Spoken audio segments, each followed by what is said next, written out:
સુરત જિલ્લાના Bardoli post office અને passport ઓફિસને બોમ્બથી ઉડાવી દેવાની ધમકી ભર્યો મેલ આવ્યો।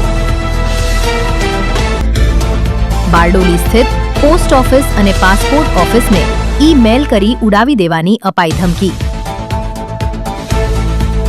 સાયનાઇડ ગેસ ભરેલ આઈઈડી બોમ્બ વિસ્ફોટ થશે।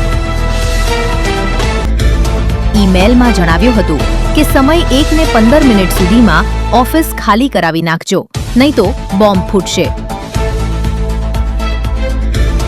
તમામ ઓફિસો ખાલી કરી ઓફિસની ચકાસણી શરૂ કરાઈ। બારડોલી પોસ્ટ ઓફિસ અને પાસપોર્ટ ઓફિસને કરાઈ બંધ। બોમ્બ મુકાયાની ધમકીને પગલે પાસપોર્ટ ઓફિસ કરાઈ બંધ।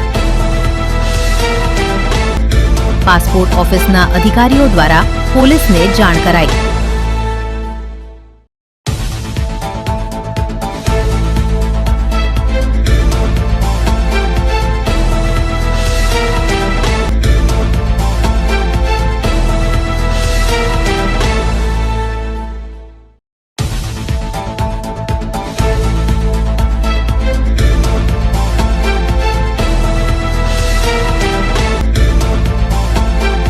બ્યુરો રિપોર્ટ, ગુજરાત આત્મીયતા ન્યૂઝ, બારડોલી।